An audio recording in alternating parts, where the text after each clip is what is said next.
আপনাদের সঙ্গে যে বিষয়টি নিয়ে আলোচনা করব পুরুষের স্পার্ম কনসেন্ট্রেশন অথবা ধাতুর ঘনত্ব কমে যাওয়ার কারণ নিয়ে, বা এই বিষয়ে আমরা কি করতে পারি, এটা প্রতিরোধে আমরা কি ধরনের খাবার খেতে পারি, এই বিষয়ে বিস্তারিত আলোচনা করব। তো এই যে পুরুষের স্পার্ম কনসেন্ট্রেশন যে কমে যাওয়ার যে কারণটা, সেটার ক্ষেত্রে প্রথম যে কারণ যেটা আমি বলবো সেটা হচ্ছে যে পুরুষের হরমোনাল লেভেলের ডিসফাংশন, অর্থাৎ পুরুষের যে মেইন হরমোন যেটা তার পুরুষত্ব বজায় রাখতে সাহায্য করে সেটা হচ্ছে তার টেস্টোস্টেরন হরমোন লেভেল। এই টেস্টোস্টেরন হরমোন লেভেলটা যখনই কমে যায় অথবা যখনই পর্যাপ্ত পরিমাণে থাকে না, তখনই তার স্পার্ম কনসেন্ট্রেশন কমে যায়।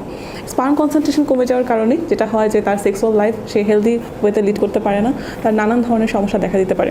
যখন একজন পুরুষ দীর্ঘদিন স্পার্ম কনসেন্ট্রেশন লেভেল তার ঠিক থাকবে না অথবা টেস্টোস্টেরন লেভেলটা ঠিক থাকবে না, তখন তার মধ্যে যে প্রবলেমগুলো দেখা দিবে সেটা হচ্ছে তার অ্যান্টি এজিং দেখা দিবে, তার হচ্ছে মাসেল স্ট্রেংথ কমে যাবে, তার হচ্ছে বিষণ্ণতায় সে ভুগতে থাকবে, দুর্বল লাগবে, অবসাদ লাগবে। এই বিষয়গুলো তাকে খুব বেশি ভোগাবে, যেটা থেকে আমরা বলতে পারি যে সে টেস্টোস্টেরন লেভেলের অভাবে ভুগছে বা তার স্পার্ম কনসেন্ট্রেশন লেভেল কমে গেছে। একজন নারী এবং পুরুষের রিপ্রোডাক্টিভ ফাংশন যত সুন্দর হবে, যত ভালো থাকবে, যত হেলদি থাকবে, একজন হেলদি বেবি আসার সম্ভাবনা তত বেশি বেড়ে যায়। তো একজন পুরুষের স্পার্ম কনসেন্ট্রেশন লেভেল বাড়ানোর ক্ষেত্রে আমরা যে খাবারগুলোকে ইনক্লুড বলতে পারি সেটা হচ্ছে যে আখরোট হচ্ছে খুবই সুপার ফুড টাইপের একটা খাবার, যেটা হচ্ছে যে যখন একজন পুরুষ এই প্রবলেমটাতে ভুগতে থাকবে তাকে আখরোটটা খেতে হবে, এবং আখরোট খাওয়ার ক্ষেত্রে তাকে প্রতিদিন 70 গ্রাম করে ইনক্লুড রাখতে হবে। তার আনুষঙ্গিক যে খাবার আছে তার সঙ্গে আখরোটটাকে রাখবে। আখরোটের পাশাপাশি সে চীনাবাদামকে রাখতে পারে, কাঠবাদামকেও রাখতে পারে। স্পার্ম কনসেন্ট্রেশন বা টেস্টোস্টেরন লেভেল ঠিক রাখার জন্য সবচেয়ে গুরুত্বপূর্ণ যে 3টা এলিমেন্ট সেটা হচ্ছে ভিটামিন ডি, ক্যালসিয়াম এবং জিঙ্ক। ভিটামিন ডি, ক্যালসিয়াম এবং জিঙ্ক এই 3টাই হচ্ছে পর্যাপ্ত পরিমাণে পাওয়া যায় আমাদের ডিম, দুধ, এই খাবারগুলোতে খুব পর্যাপ্ত পরিমাণে পাওয়া যায়।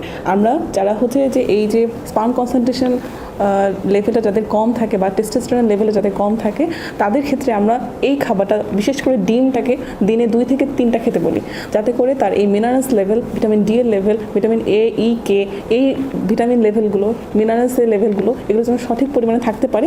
সেই জন্য আমরা বলে থাকি যে প্রতিদিন 2 থেকে 3টা করে ডিম খেতে হবে, আখরোট খেতে হবে, মধু খেতে হবে, যেগুলোর মধ্যে পর্যাপ্ত পরিমাণে মিনারেলস এবং ভিটামিন সরবরাহ করে, যা আপনার বডির ক্ষেত্রে টেস্টোস্টেরন লেভেল ঠিক রাখতে সাহায্য করবে। আরেকটা গুরুত্বপূর্ণ বিষয় হচ্ছে লাইকোপেন জাতীয় খাবার ইনক্লুড রাখা। লাইকোপেন জাতীয় খাবার হচ্ছে যেগুলো দেখতে লাল ধরনের যে খাবারগুলো, যেমন হচ্ছে টমেটো, আনার, ক্যাপসিকাম ইত্যাদি, এই খাবারগুলো হচ্ছে লাইকোপেন সমৃদ্ধ। এগুলো আপনার পুরুষের দেহে টেস্টোস্টেরন লেভেল ঠিক রাখতে সাহায্য করবে। পর্যাপ্ত পরিমাণ খাবারের পাশাপাশি আপনাকে প্রচুর পরিমাণে পানি খেতে হবে। প্রতি ঘন্টায় আপনাকে 1 গ্লাস করে পানি খেতে হবে। আপনি আরেকটা বিষয় ইনক্লুড রাখতে পারেন, সেটা হচ্ছে ডার্ক চকলেট সুপার ফুডের মতো কাজ করে। প্রতিদিন আপনি 1 কামড় করে হলো ডার্ক চকলেট, প্রপার যে ডার্ক চকলেটটা সেটা খাবেন, কোনো ধরনের সুইটেনার এটার মধ্যে ইনক্লুড থাকবে না। আর হচ্ছে ওমেগা 3 ফ্যাটি অ্যাসিডযুক্ত খাবার খাবেন। ওমেগা 3 ফ্যাটি অ্যাসিডযুক্ত খাবার আপনি কোথায় পেতে পারেন? আপনি সামুদ্রিক মাছে পেতে পারেন, আপনার এই যে চীনা বাদামগুলো খাচ্ছেন বা আখরোট খাচ্ছেন, এটার মধ্যে প্রচুর পরিমাণ ওমেগা 3 ফ্যাটি অ্যাসিড থাকে। আরেকটা যে বিষয় বলবো সেটা হচ্ছে যে প্রপার লাইফস্টাইল সিস্টেম বলতে আমরা বলি যে এখন আমরা খুবই ঘুমের অভাবজনিত সমস্যায় ভুগছি। ঘুমের অভাব যাতে না হয়, প্রতিদিন পর্যাপ্ত 6 থেকে 8 ঘন্টা ঘুমাতে হবে। আপনার যখন প্রপার স্লিপ হবে, আপনার বডি ফাংশন প্রপারলি কাজ করবে। বডি ফাংশন প্রপারলি যখন কাজ করবে, তখন আপনার হরমোনাল ফাংশনও সুন্দরভাবে কাজ করবে, এবং আপনি এই যে প্রবলেমটাতে ভুগছেন যে স্পার্ম কনসেন্ট্রেশন লেভেলটা কমে যাচ্ছে, টেস্টোস্টেরন লেভেল কমে যাচ্ছে, এই প্রবলেম থেকে আপনি বের হয়ে আসতে পারবেন।